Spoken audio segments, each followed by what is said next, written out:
তুই ননস, তোর বিয়ে হয়ে গেছে, তুই হায়ের ঘর সামলাইবি। তুই ননদ, তোর হাঙ্গা হয়ে যাইব, তুই দুদিন পরে হায়ের বাইর যাইবি, ওই প্রস্তুতি নিবি। তুই কি লেগে বাপের বাড়িতে রাজনীতি করবি? কারণ কি? কারণ আমার শিয়াইতে আইসস?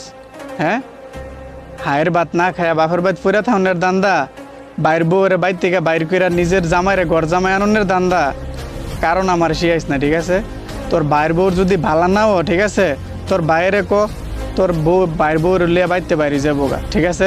এরপরেও কোনো পরের মেয়ের উপর অত্যাচার করিস না, কি কিছু বুঝছস?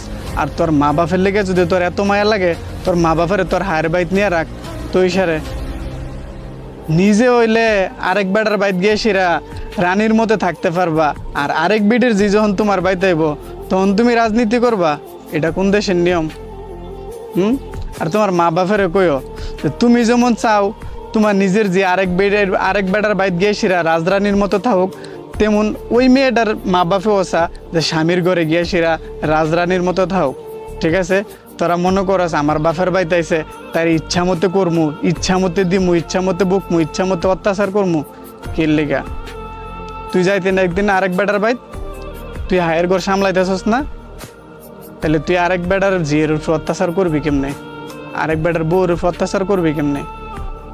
কারোর উপর অত্যাচার কইরা, ঠিক আছে, যে পরের মায়া আমার বইন্যা, যে পরের মায়ের উপরে আমি অত্যাচার করে সে আমি সুখে থাকবো? কখনো না। রাজনীতি করতে পারবি, তোর মা বাপ তোর সাপোর্টে কথা বলে তো, তোর মা বাপ তোর পক্ষে কথা বলে তো, তোর ভাই তোর কান পরা শুনে তো কর, সমস্যা নাই। কিন্তু যেই মেয়েটার উপর অত্যাচার করতেছস না, ওই মেয়েটার অভিশাপ একদিন লাগবো, আর ওই অভিশাপে জৈলা পিরা সার খার হইবি, ঠিক আছে? আর এত কথা কইছি কি লেগে জানোস? এই ম্যাটারটা পার্সোনাল।